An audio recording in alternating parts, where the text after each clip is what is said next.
आज मैं आपके लिए मटन दाल गोश्त की बहुत सिंपल, इजी और मज़ेदार रेसिपी लेके आई हूँ। आइए देखते हैं इसे हमने कैसे तैयार किया। अस्सलाम वालेकुम, वेलकम टू आशा रेसिपीज़। आज मैं आपके लिए मटन दाल गोश्त की रेसिपी लेके आई हूँ। एक पाव मैंने दाल ली है, चने की दाल। इसको मैंने सोख करके रख दिया था 2 घंटे पहले। पानी अब इसका मैंने निकाल दिया है। ½ किलो मटन यूज़ कर रही हूँ मैं इसमें। 2 दरवाने साइज़ की इसमें प्याज जाएंगी। 1 टीस्पून इसमें हल्दी पाउडर जाएगा। 1 टेबल स्पून गरम मसाला पाउडर जाएगा। 2 टेबल स्पून इसमें मैं ज़ीरा साबुत यूज़ कर रही हूँ। 1 टेबल स्पून भर के इसमें मैं रेड चिली पाउडर यूज़ कर रही हूँ। 1 टेबल स्पून नमक जाएगा। अपनी मर्ज़ी से नमक आप कम ज़्यादा बाद में कर सकते हैं। 2 टेबल स्पून भुना कुटा धनिया, भुना कुटा ज़ीरा। 2 टेबल स्पून इसमें लहसुन अदरक का पेस्ट। हरी मिर्चें जाएंगी 4 से 5। साबुत मसालों में मैं इसमें 2-3 सिनेमन स्टिक्स, एक बड़ी इलायची, 3-4 लौंग बस यूज़ कर रही हूँ, क्योंकि इसमें हम गर्म मसाला ज़्यादा यूज़ करेंगे तो और ज़्यादा साबुत मसालों की ज़रूरत नहीं है। शुरू करते हैं बिस्मिल्लाहिर्रहमानिर्रहीम से। प्रेशर कुकर ले लिए, गर्म भी हो गया है। तकरीबन 1 प्याली मैं इसमें कुकिंग ऑयल डाल रही हूँ। ऑयल गर्म हो जाए तो पहले साबुत मसाले डाल दें।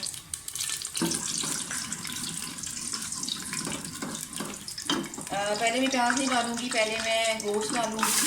थोड़ा सा फ्राई करूंगी इसको ताकि इसकी हीट वगैरह ख़त्म हो जाए।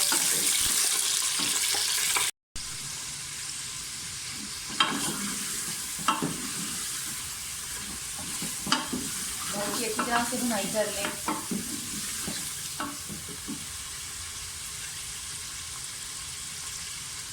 जो हमने साबुत ज़ीरा लिया है वो भी डाल दें।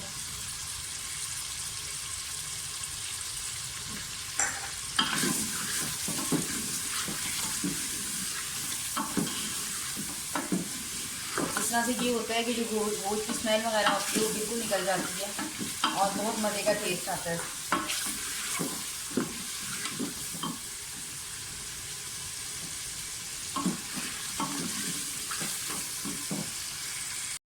गोश्त भूनते हुए मुझे तकरीबन 1 मिनट हो गया। अब इसमें प्याज डाल दें।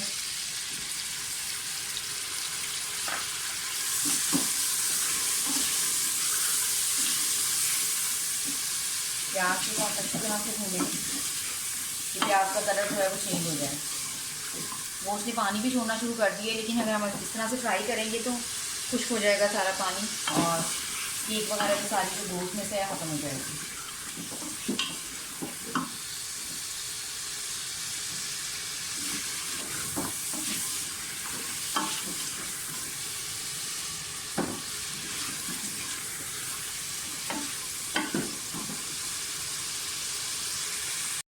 प्याज भुन गया है तो साथ ही लहसुन अदरक का पेस्ट डाल दें। इसके साथ ही कम से कम 1 मिनट जो है भुनाई करें गोश्त की।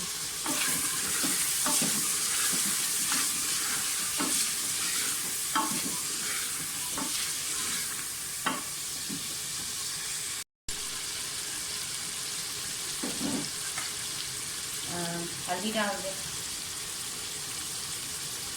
लहसुन अदरक जो है वो भी अच्छी तरह से भुन चुका है। मिर्ची डाल दें, रेड चिली पाउडर,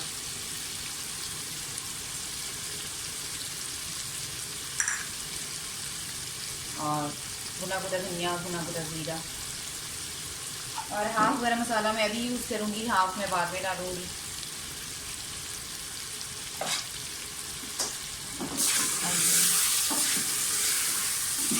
सारे मसालों के साथ अच्छी तरह से भुनाई कर लें।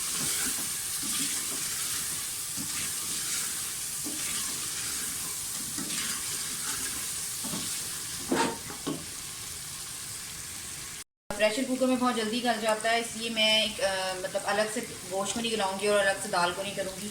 अब मैं दाल को भूनूंगी साथ ही गोश्त के।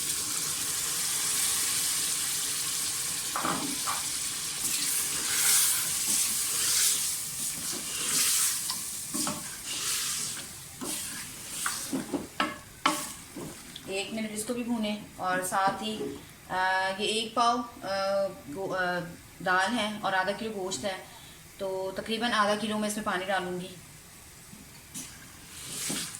यहाँ से भुनाई कर लें और 20-25 मिनट की सीटी में जो है बिल्कुल हमारा अच्छी तरह से दाल गोश्त गल जाएगा।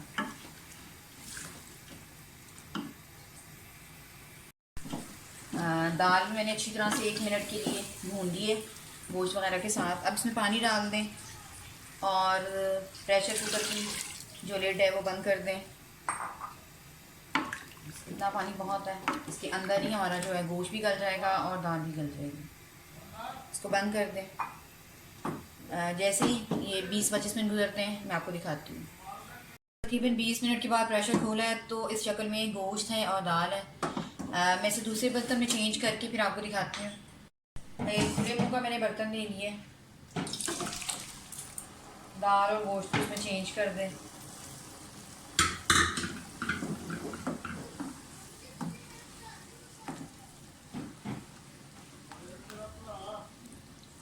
इसकी बुनाई करना शुरू करें।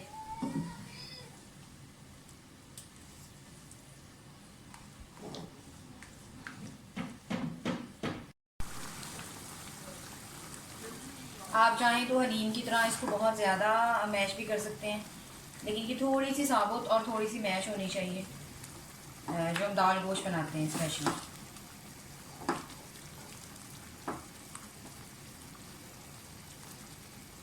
बहुत अच्छी तरह से गल चुकी है दाल भी और गोश्त भी। अब इसमें जो गरम मसाला मैंने बचाया था वो डाल दें, हरी मिर्चें डाल दें और थोड़ा सा पकने के लिए और रखें।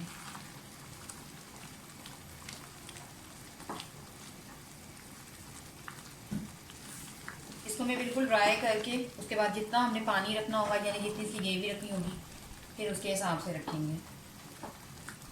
आप चाहें तो इस टाइम पे भी आप इसको बंद करके मतलब फ्लेम ऑफ करके दाल हमारी रेडी है, लेकिन मैं इसकी थोड़ी सी बुनाई करूँगी और क्योंकि ये ठंडी होने के बाद बहुत ज़्यादा थिक हो जाती है दाल तो थोड़ा सा पानी डालूँगी।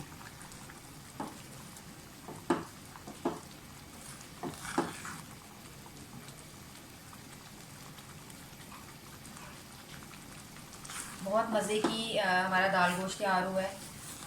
चाहें तो आप इसके साथ बॉयल चावल बना सकते हैं, चाहे तो आप इसके साथ ज़ीरा राइस भी बना सकते हैं, बहुत अच्छे लगते हैं। और घर की रोटी के साथ तो ये लगेगी ही बहुत अच्छी।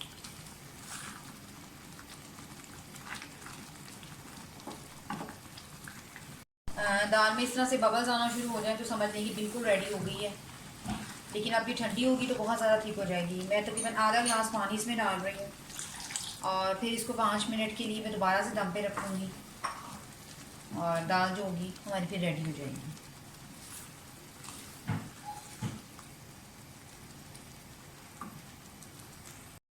5 मिनट हो गए दाल को और दाल बिल्कुल हमारी रेडी है। दाल गोश्त एक दफ़ा चेक कर लेते हैं, बिल्कुल परफेक्ट। उम्मीद करती हूँ मेरी आज की रेसिपी आपको पसंद आएगी। अगर आपको मेरी रेसिपीज़ पसंद आ रही हैं तो प्लीज़ मेरे चैनल आशा रेसिपीज़ को सब्सक्राइब कीजिए, लाइक कीजिए, शेयर कीजिए। मैं इसे डिश आउट करके आपको दिखाती हूँ। अगली रेसिपी तक के लिए अल्लाह हाफ़िज़।